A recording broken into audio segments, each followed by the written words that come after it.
이쁜 얼굴로 아무런 문제 없듯이 서로를 대하고 살 때가 참 맞는 것 같아요.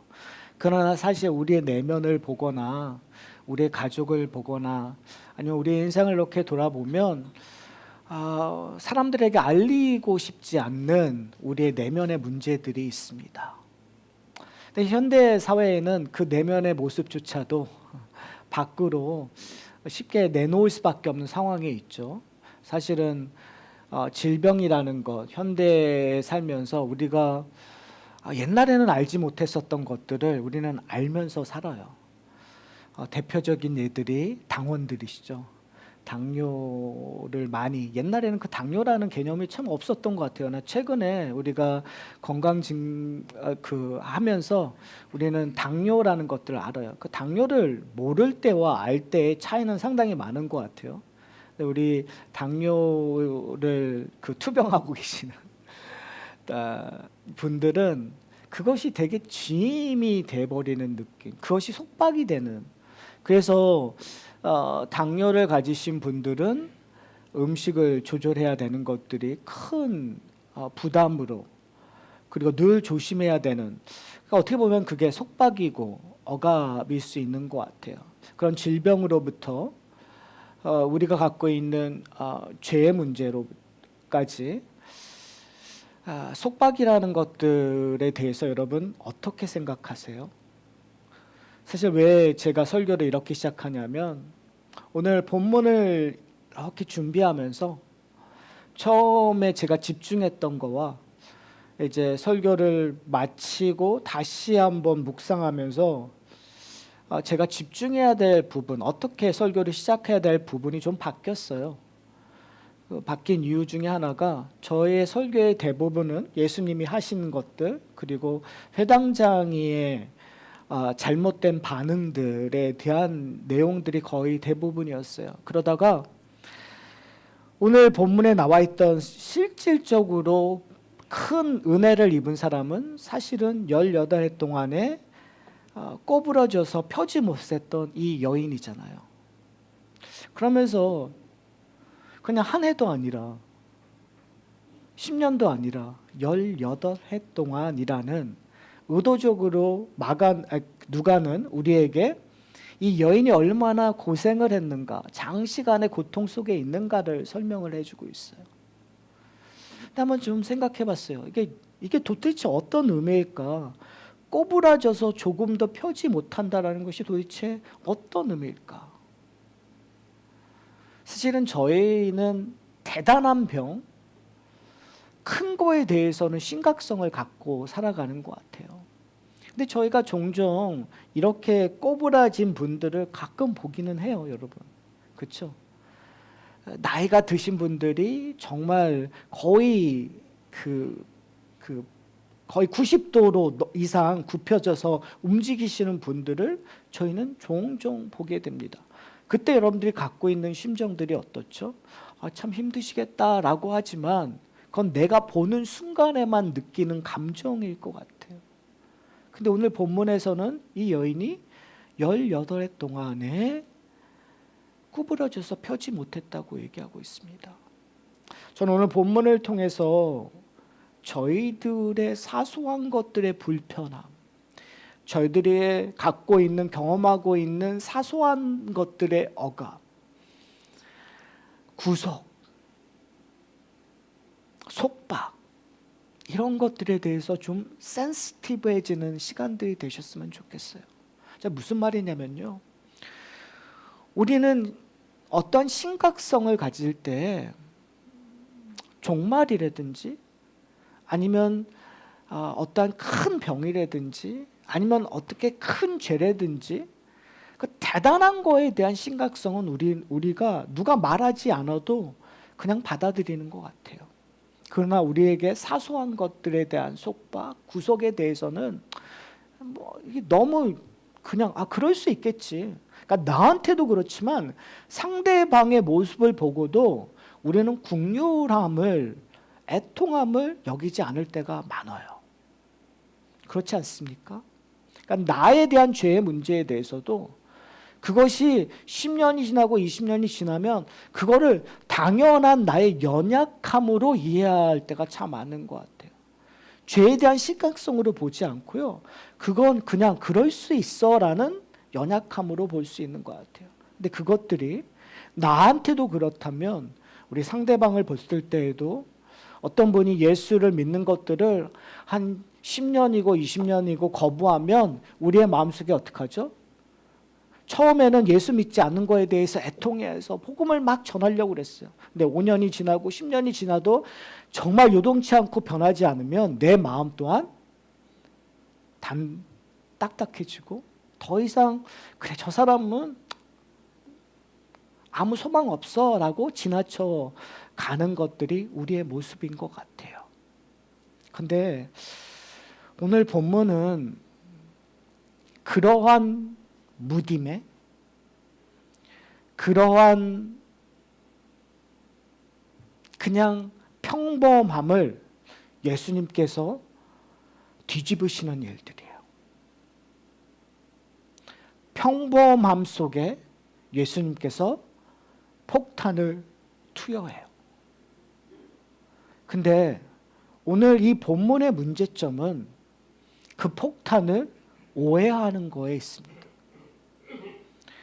하나님이 예수님을 통해서 베푸시는 그 긍휼함을 보지 않고 인간의 눈으로 사사로이 여겨 하나님의 뜻을 알지 못하는 것들이 오늘 본문에 드러나는 일들이에요. 그런 의미에서 저희가 오늘 본문을 통해서 좀 고민했으면 좋겠어요. 나는 어떤 마음을 품고 있는가? 예수의 마음을 품고 있는가? 회당장의 마음을 품고 있는가? 나는 하나님의 그 지독한 사랑, 하나님이 우리가 포기하고 우리가 당연시 여기는 것들조차도 하나님이 흔들려서 일깨우시고 기적을 베푸심으로 말미암아 우리가 다시 한번 하나님의 나라를 소망케 하시는 그 마음을 우리는 잃고 있는가? 아니면 그냥 회당장이처럼 내 마음에 들지 않는 일로 여기는가를 우리가 오늘 본문을 통해서 좀 살펴봤으면 좋겠어요. 오늘 본문의 시작은 이렇게 시작합니다. 10절에 예수께서 안식일에 한 회당에서 가르치실 때, 그래서 이 누가는 장소와 시간을 우리에게 얘기하고 있어요. 하나는 어디죠? 회당이에요. 회당은 뭐 하는 곳이죠? 하나님의 말씀을 듣는 곳이에요. 하나님의 백성들이 주일에, 그러니까 안식일에 성전에 가지 않았을 때 회당에 모여서 예배를 드리는, 말씀을 듣고 하나님 앞에 하나님과 만나는 곳이 사실은 회당적인 개념이에요. 그러니까 우리식으로 얘기하면 지금 우리 예배 드리는 곳이라고 보시면 될 것 같아요.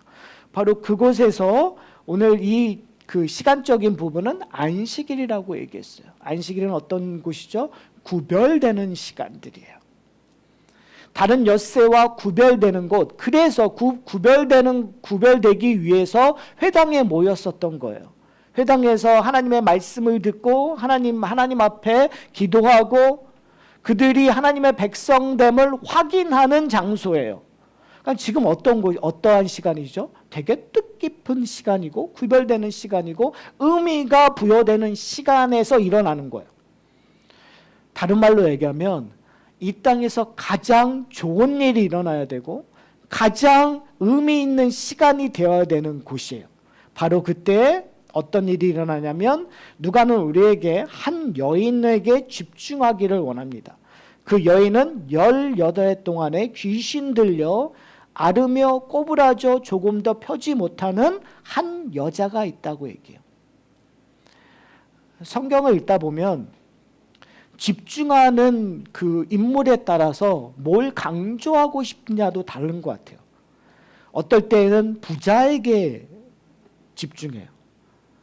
어떨 때는 왕에게 집중해요. 권력자에게, 바리새인들에게 집중해요. 그런데 어떨 때는 과부에게 집중하고 어떨 때는 아이에게, 고아에게 집중하고 오늘과 같이 한 여자에게 집중해요. 여러분 이게 어떤 의미냐면 그 사람, 계층, 그가 갖고 있는 상황을 통해서 이 복음이 우리에게 알려주고자 하는 목적이 있다는 거예요. 여자하면 지금 현대 신여성, 현대 이 포스트 모더즘에 살고 있는 여인과 다른 가치와 다른 계급으로 인정받고 있는 시대에 살고 있다는 거죠. 어떤 때요? 정말 아무 의미 없는. 그래서 오늘 본문을 보면 뭐와 비교를 하는 줄 아세요? 15절에 보면 안식일에 자기 소나 나귀를 외양간에 풀어내어 이끌고 가서 물을 먹이지 아니하느냐라는 식으로 비교해요. 어떻게 보면 이것이 지금 이 사회의 모습과 비슷한 거죠. 여인을 단순히 소유물로 인정하던 시대였던 거. 참 쎄한 거죠. 그런데 그런 시대에 그러한 상황에서 예수님께서 이 여인을 사람들이 보기에는 귀신에 들렸는, 그리고 그 귀신의 결과가 꼬부러져 허리를 펴지 못하는 상황인데 이 여인을 예수님께서 뭐라고 부르시냐면 아브라함의 딸이라고 불러요. 믿음의 딸이라고 부르시는 거예요. 그러니까 엄청난 차이죠. 사람들이 보는 시선과 예수님이 보는 시선이 완전히 달라요. 그러니까 결국은 이 병 고치는 사건, 기적을 베푸는 사건은 그냥 일반 사람들은 소와 나귀처럼 그냥 남자의 소유물로 여기던 시대에 예수님께서 병을 고치심으로 말미암아 이 여인을 뭐라고 했냐면 믿음의 딸이라고 설명하고 있는 거예요. 하나님의 소유권을 표현을 하고 있는 거예요. 엄청난 변화 아닙니까? 이걸 우리에게 적용하면 남자와 여자로 적용하는 것이 아니라 우리의 존재는 어땠죠? 우리는 세상에 속해 있던 자들이에요. 마귀의 자녀라고 얘기를 해요. 성경은 우리에게 그렇게 뭐랄까요, 유쾌하게 좋은 평가를 내리고 있지 않아요. 우리는 죄 아래서 태어났다고 얘기해요. 그런데 예수님께서 우리를 구원하심으로 말미암아 우리에게 기적을 베푸심으로 말미암아 우리를 뭐라고 부르시죠? 하나님의 아들, 하나님의 딸, 하나님의 자녀라고 불러주신단 말이에요. 그러니까 우리가 어떤 순간에 완전히 존재가 변화되었단 말이에요. 사랑하는 성도 여러분, 여러분은 존재의 변화를 인식하고 계십니까? 여러분 예수 그리스도 때문에 전혀 다른 삶을 살고 계십니까? 여러분 예수 그리스도 때문에 여러분이 그 정말 속박받음으로부터 해방된 것을 경험하고 계십니까? 굽었던 허리가 펴지는 것들을 여러분 경험하셨어요. 지금 예수님께서는 우리에게 놀라운 일들이 벌어지고 있다는 것들을 보여주기를 원하시는 거예요. 여인들, 그런데 오늘 본문에 너무너무 중요한 단어가 있는데요. 12절에 이렇게 얘기해요. 다른 기적의 사건들은 사람들이 예수님을 불러요. 예수님을 만져요. 근데 오늘 본문은 어떻게 시작하죠? 12절에 예수께서 어떻게 하다고요? 보시고 불러라고 얘기해요. 누가 이니시에이트 하는 거예요? 누가 먼저 시작하시는 거예요? 예수님께서 시작하시는 거예요. 사람들은 거들떠 보지도 않는, 아까 얘기했죠. 지금 이곳이 어느 곳이라고요? 회당이라고 얘기했어요. 거룩한 것, 좋은 것, 우리 딱 하면 어떡하죠? 이게 제가 이번에 NLMA 그 목회자 미팅을 갔는데 NLMA 미팅은 사실은 1.5세 2세들이 시작한 그 어소시에이션이에요. 근데 요즘에 좀 많이 변해서 이제 한국에서 사역하시다 오신 분들도 이제 몇 분 계세요. 저렇게 보면서 좀 재밌는 것들을 보게 되었어요. 옛날에는 이렇게 뭐 상석이라든지 뭐 이렇게 좀 이런 것들이 없어요. 그런데 요즘에 한국에서 오신 분들을 보니까 이렇게 어르신들을 대접하는 것들이 몸에 배어 있더라고요. 막 뭘 해도 어르신 이렇게 대접하고 이렇게 하는 것들을 보면서 사실은 우리가 그런 거에 익숙하잖아요. 그런데 한번 2000년 전에 한번 보세요. 좋은 곳 하면 이 여인이 어디에 있었을까? 한번 생각해 보셨어요? 그림을 한번 그려보세요. 회당에 있는데 지금 이렇게, 그래서 뭐 랍비가 회당에서 이제 이사야서를 이렇게 봉독하고 있어요. 그러면 이 여인은 어디에 있었을까? 제 마음속에 질문되는 건, 이 여인이 과연 회당 안에 있었을까? 들어오기는 했었을까? 우리는 이 사건을 그냥 너무나 당연하게 생각하는 것 같아요. 당연히 이 여인이 하나님의 은혜를 받을 만 하겠지. 근데 여러분, 그렇지 않아요. 받을 만한 상황이 아니라니까요. 대접받는 여인이 아니라니까요. 하나님 앞으로 올 수 있는 상황이 아니라니까요. 여러분 잘 생각해 보세요. 여러분이 여러분의 인생 속에서 여러분을 억압하고 속박하는 것이 크면 클수록 여러분 하나님 앞에 나가세요? 하나님 앞에 더 나가는 게 쉬워지세요? 어려워지세요? 쉽지 않아요. 내가 뭔가에 억압받고 속박받는 것들, 그 짐이 무거우면 무거울수록 하나님 앞에 내 힘으로 나간다는 건 거의 불가능하단 말이에요. 은혜는 뭐냐면 그 불가능한 것들을, 저희가 누가복음 씨 뿌리는 비유를 했잖아요. 길가에 씨가 뿌려지면 어떻게 된다고요? 그냥 말라 죽어버릴 수밖에 없는 거예요. 그런데 그 씨 뿌리는 비유의 결론이 뭐죠? 그런데 거기에서 뿌리가 내려서 열매를 맺게 하시겠다고 약속하시는 것이 결국은 예수님의 비유의 결말이란 말이에요.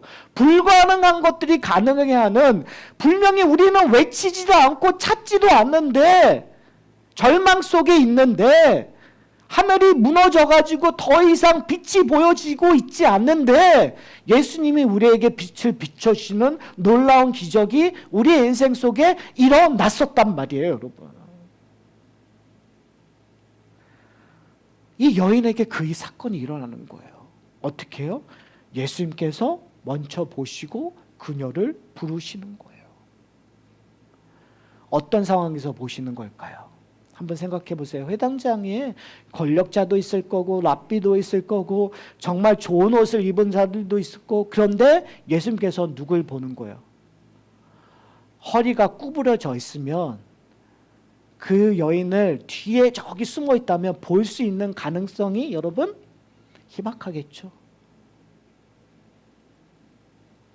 서서 있을 거고 정말 예수를 더 보려고 찾을 수 있는 그 가운데, 여러분 삭개오 생각나세요? 삭개오가 예수님이 너무 몰리니까 어디 가서 뽕나무 위에 가서 외쳤단 말이에요. 근데 지금 예수님께서는 구부러져 있는 여인을 먼저 보시고 그녀를 부르신다라는 거예요. 누구의 이야기죠? 이게 과연 18해 동안에 앓던 여인의 이야기만일까요, 여러분? 저는 이게 우리의 이야기인 것 같아요. 나의 이야기인 것 같아요.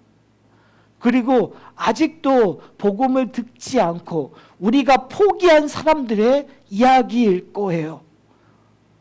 왜요? 아직 예수님이 오시지 않았으니까. 예수님이 오실 때까지 우리가 해야 되는 건 뭐냐면, 여러분, 근데 세상은, 지금 교회는 누구를 바라보고 있죠?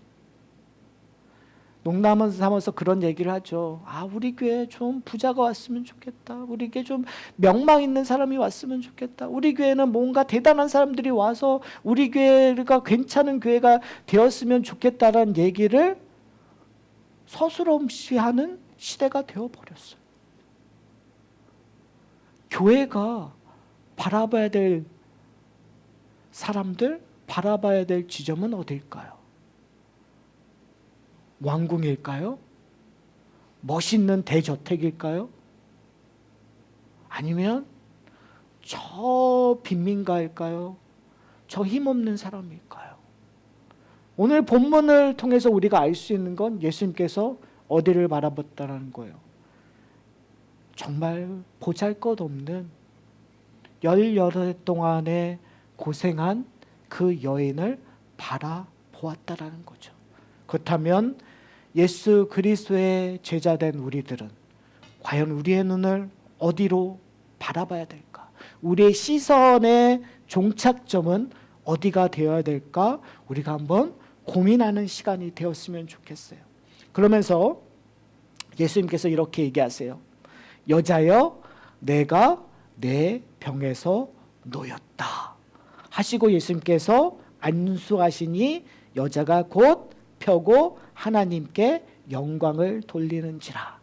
여러분, 이게 모든 복음서에서 예수님이 기적을 베푸시면 나오는 당연한 방식이에요. 그렇죠? 그런데 이 사건을 통해서 누가는 우리에게 약간 이상한 모습을, 아니 항상 일어났던 저 뒤편의 모습을 앞으로 끌어와서 보여주고 있어요. 그것이 누구의 모습이냐면 회당장이를 등장시켜요. 그러면서 14절에 이렇게 얘기해요. 회당장이 예수께서 안식일에 병 고치시는 것을 뭐 한다고요? 분낸다고 얘기해요. 화가 났다라는 거예요. 여러분, 이게 이해가 안 되잖아요. 아니, 분명히 기적이 일어났고 하나님의 영광을 봐서 사람들이 기뻐하는 일인데 회당장이란 누구죠? 이 회당에서 가장 높은 사람이에요. 회당의 모든 것들을 책임지는 자예요. 그가 뭐 하고 있는 거예요? 하나님의 놀라운 기적이 일어났는데, 기쁨이 일어났는데 정말 하나님의 영광을 볼 수 있다고 얘기하는 그곳에서, 말씀이 선포되는 그곳에서, 기도가 드려지는 그곳에서 뭘 경험한 거죠? 하나님의 기적을 경험한 거예요. 그러면 그 회당장이가 당연히 기뻐해야 되는데 어떠한 일이에요? 화를 내는 거예요. 분노하는 거예요. 여러분, 이게 말이 됩니까? 우리는 말이 안 된다고 얘기하시죠. 그러나 이런 일이 비일비재하는 것 같아요. 분명히 하나님이 기뻐하시는 일들이 일어나는데 우리는 우리의 생각대로 생각해서 거기에 대해서 기뻐하지 않아요. 여러 가지 이유로. 그것이 신학적인 이유든, 그것이 어떻게 보면 시기 질투의 일이든, 그것이 어떠한 사소한 감정이든, 어떻게든 분명히 우리가 감사하고 찬양하고 기뻐해야 되는 그 사건조차도 현대에서도 동일하게 분을 낼 때가 종종 있더라고요. 저도 그렇고 우리 모두 그런 일들을 경험하고 그런 실수를 하게 되는. 그럼 우리가 고민해야 되는 거죠. 왜 회당장이는 이렇게 분을 내었는가? 이 분냄이 잘못되었는가? 회당장의 입장에선 결코 잘못되지 않았어요, 여러분. 율법 학자나 바리새인들의 입장에서도 절대로 잘못된 것이 아니에요. 어떻게 보면 제대로 된 지적이에요. 제대로 된 비판이에요. 현대사회에서 그렇게 하잖아요. 우리가 비판적인 토론, 비판적인 비평은, 제대로 된 비판은 가치가 있다. 그게 현대사회에서 우리가 당연히 이러한 비판이나 이런 거 해야 된다고 하는 시대에 살아 있어요. 그런 관점을 보면은 전 회당장의 이 비판이 틀리지 않은 것 같아요. 오늘 본문의 핵심은 뭐냐면 틀리지 않는 그 비평을 예수님께서 완전히 뒤집어 놓는 거예요. 잘못됐다고 얘기하시는 거예요. 그럼 우리가 고민해야 되죠. 분명히 일리가 있는 것처럼 보여지는데 그 시대에서는 일리가 있는 거예요. 맞는 비판이에요. 근데 왜 예수님께서는 이것을 뒤집으셨는가? 사실 오늘 본문 13장과 이 병렬 구조가 있는 것이 14장 1절서부터 되는 또 안식의 사건이에요. 똑같이 안식일 날 예수님께서 기적을 베푸세요. 똑같은 이슈가 일어나요. 그러니까 지금 예수님께서는 이 일들을 의도적으로 하시는 거예요. 뭘 하기 위해서? 유대인들이 갖고 있는, 특별히 율법교사나 바리새인들, 그들이 갖고 있는 것들을 뭐 하시기 위하여? 부수기 위해서. 그걸 잘못된 것들을 지적하기 위해서. 그렇다면 누가복음 12장에서 얘기되었던 것들, 그 말을 함축하는 단어가 등장합니다. 예수님께서 뭐라고 얘기하냐면 15절에 예수님께서 이 회당장이를 향하여 뭐라고 얘기하냐면 외식하는 자들아. 이상하죠? 외식하는 자가 아니라 외식하는 자들아 라고 복수형을 사용해요. 이 말은 뭐냐면 회당장이 한 사람만 생각하는 것이 아니라 회당장이와 동일하게 생각하는 사람들이 있었다라는 거죠. 근데 그 사람들이 누구예요? 외식하는 자라고 하면 생각하면 누가 떠오르죠? 뭐가 떠오르죠? 바리새인들의 누룩이 떠오르잖아요. 그러니까 지금 이 일들이 이렇게 생각하는 것이 뭐냐면 바리새인들의 누룩과 동일한 것이라고 우리는 이해하면 된다는 거죠. 그러면 이 바리새인들의 누룩과 같은 지금 예수님이 경고하고 있는 겉과 속이 다른 것이 뭔가를 우리가 찾으면 돼요. 그러니까 오늘 본문에서 얘기하고 있는 안식일의 병을 고치는 거에 대해서 왜 회당장이가 이렇게 분했을까? 그리고 다른 바리새인들과 율법학자들, 서기관들이 동일하게 동의하고 있을까? 왜요? 안식일 날은 뭐 해야 되는 거예요? 쉬어야 되는 거예요. 일을 하면 안 되는 거예요. 그러니까 율법에 이렇게 보면은요, 그 일을 한다라는 개념, 그 개념에서 구약에 보면 이렇게 얘기하고 있어요. 목숨에 지장이 없는 것들은 안식일에 고치면 안 돼요. 삶과 죽음의 그 지점이 되어야 뭔가 일을 해야 돼요. 병 고치는 일들. 그리고 그렇지 않을 경우에는 안식일은 그냥 너희가 쉬고 일하지 말고 그 다음날 하면 돼요. 자, 그런 관점에서 한번 보죠. 18해 동안에 이 허리 굽혀 있는 여인은 생명에 지장이 있는 병입니까? 좀 냉혹하게 얘기하면 18해 동안 기다려왔잖아요. 그냥 하루 예수님이 참으시고 그 다음날 고치시면 안 되나요?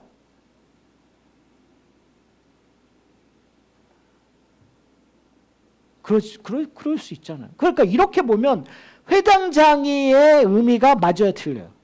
맞아요. 그런 관점으로 우리가 사실은 교회 생활을 할 때가 참 많아요. 우리가 어떠한 진리, 성경에서 얘기하고 있는 진리를 우리가 지킨다고 해요. 그리고 지키고 있어요. 그런데 그것들을 지금 이 회당장이와 바리새인들처럼 겉과 속이 다르는 것처럼 우리도 지킬 때가 종종 있다라는 것들을 저희가 한번 고민하는 시간들이 되었으면 좋겠어요. 그런 의미에서 왜 예수님께서는 그러면 지금 이 일들을 하고 계실까? 왜 예수님께서는 내일 고치시면 그 전날 고치셨으면 될 거를 왜 지금? 자, 보세요. 여인이 외쳐서 한 것도 아니고 예수님이 의도적으로 먼저 보시고 하셨단 말이에요. 그러니까 이게 의도가 있는 거란 말이에요. 안식일에 의도적으로 예수님이 이 여인을 고치셨다는 거예요. 그 말은 예수님께서 이 안식일의 의미를 바꾸시는 거가 아니라 온전히 알려주기 위함이죠. 누가 모르고 있다라는 거예요? 바리새인들, 회당장이가 그 안식일의 참뜻을 모른다는 거예요. 지금 이 외식하는 자들은 뭐에만 관심이 있는 거예요? 율법에만 관심이 있는 거예요. 안식일에만 관심이 있는 거예요. 왜요? 율법을 지켜야 하나님 나라 가니까. 부자 청년이 예수님께 나와서 질문하는 게 내가 어떻게 영생을 얻어야 됩니까? 예수님께서 질문하죠. 율법을 지키라고. 그때 이 부자 청년이 너무나 당당하게 제가 다 지켰습니다라고 얘기해요. 그것이 아주 티피컬한 바리새인들의 마인드예요. 율법을 지키면 하나님의 법을 지키면 난 천국에 갈 수 있다. 그러니까 그 법을 지키는 것이 너무너무 중요해요.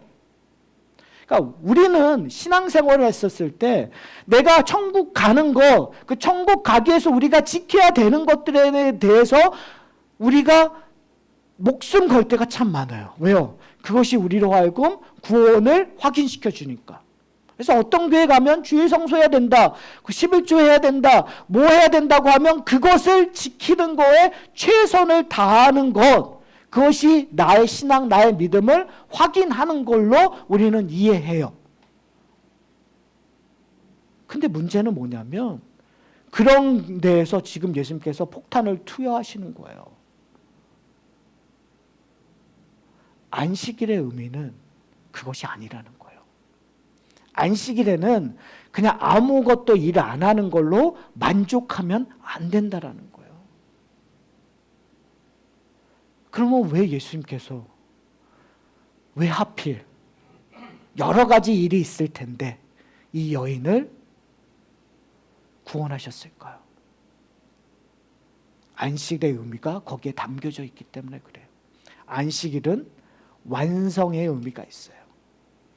우리가 생각하는 완성은 도대체 뭘까요? 첫 번째 오해는 안식일이 그냥 무조건 쉬는 거라는 오해. 두 번째 의미는 그 완성이라는 것들은 우리가 그냥 완성되었다라 정도로만 이해하는 거예요. 하나님의 나라가 완성되었다. 예수 그리스도의 십자가와 부활로 말미암아 하나님의 나라가 완성되었다라는 걸로만 우리가 이해해서 예수님께서 완성되었으니까 그 전에 있던 율법들 다 안 해도 돼 라고 오해하는 것 같아요. 그러나 예수님께서 지금 이 여인을 병 고침으로 말미암아 우리에게 얘기되고 있는 완성의 그 참된 의미를 얘기하고 있어요. 그것은 뭐냐면 뭐로부터 해방이에요? 속박으로부터 해방이에요. 우리가 구원의 완성이라는 안식은 우리의 죄로 말미암아 억압받던 구속받았던 우리가 예수 그리스도로 말미암아 죄로부터 자유함을 경험하는 거예요. 그 자유함을 경험한다라는 건 새로운 관계가 성립되었다라는 것들을 경험하는 거예요. 더 이상 행위에 근거한 공로의 원칙으로 되어지는 것이 아니라 이제는 어떠한 원칙이 우리 가운데 들어오게 되는 거죠. 하나님의 은혜의 원칙이 들어오는 거예요. 병고침의 은혜는 지금 이 놀라운 기적이 들어오는 이유는 바로 이 여인이 대단해서가 아니라 스스로 해결할 수 없었잖아요, 여러분. 열려있던 허리 굽는 거를 스스로 해결하지 못했어요. 근데 예수께서 찾아오셔서 안수하심으로 말미암아 그녀가 그냥 그 순간에 자유함을 경험했었단 말이에요. 단순히 병 고치는 것이 아니라 바로 그곳에 뭐가 임한 거죠? 하나님의 나라가 임한 거예요. 해방이 임한 거예요. 자유함이 임한 거예요. 구원이 임한 거예요. 안식은 뭘 경험하는 거죠? 하나님의 구원을 경험하는 거예요. 구원을 셀러브레이트 하는 거예요. 참된 기쁨을 경험하는 거예요. 그래서 누가는 이 사건의 해석을 오늘 본문에 기록하고 있습니다. 17절에 보면 이렇게 얘기해요. 예수께서 이 말씀을 하심에 모든 반대하는 자는 뭐 한다고요? 부끄러워하고 온 무리는 그가 하시는 모든 영광의 일을 뭐 한다고요? 기뻐하니라. 이것이 참된 안식이라는 것들을 누가가 해석하고 있는 거예요. 뭐죠? 지금 이 여인의 사건을 통해서 결국은 반대하던 자들은 그 안식일의 온전한 뜻을 모르는 자는 부끄러워할 수밖에 없는 상황으로 밀어가는 거예요. 그런데 그 온전한 뜻을 경험하는 무리들은 뭘 할 수밖에 없어요? 하나님의 영광스러운 일을 기뻐할 수밖에 없다는 거죠. 사랑하는 성도 여러분, 여러분에게 안식일이 또 다른 속박으로 오고 있습니까? 그러지 않으셨으면 좋겠어요. 우리에게 주일은 더 이상 어떠한 율법적으로 지켜야 되는, 내가 이걸 지켜야만 천국을 가는 것이 아니라 우리가 주일날 예배드리고 하나님 앞에 나가고 구별하는, 저는 주일을 구별해야 된다고 생각해요. 그것이 성경에 우리에게 요구되는 거예요. 근데 왜 구별하죠? 우리가 예수가 우리를 구원하시는 것들을 뭐 하기 위해서? 기뻐하기 위해서. 여러분은 안식일을 기쁨으로 누리고 계십니까? 우리 안식일을 참된 기쁨으로, 참된 자유로, 참된 해방으로 누리고 있습니까?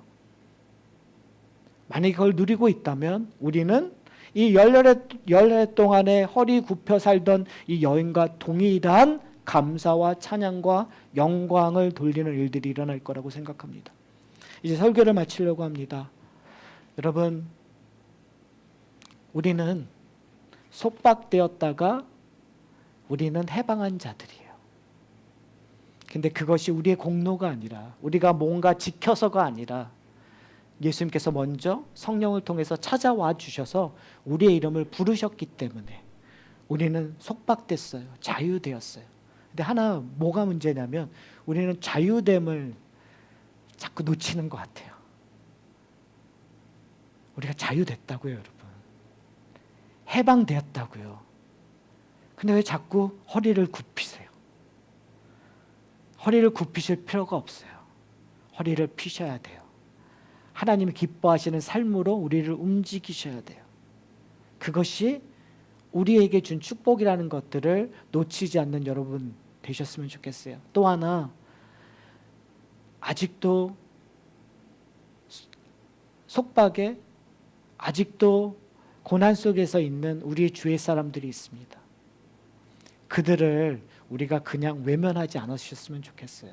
예수님께서 그들을 보시고 찾아가셨던 것처럼 우리 주변에 있는 자들, 그동안 우리가 포기했던 사람들, 그들을 우리의 마음속에, 우리의 시선 속에 두는 저와 여러분 되셨으면 좋겠어요. 그래서 우리가 누린 기쁨, 우리가 누리는 그 감사를 함께 누리게 해달라고 우리 기도하는 하산학교의 공동체 여러분 되시기를 소원합니다. 우리 함께 기도하시겠습니다.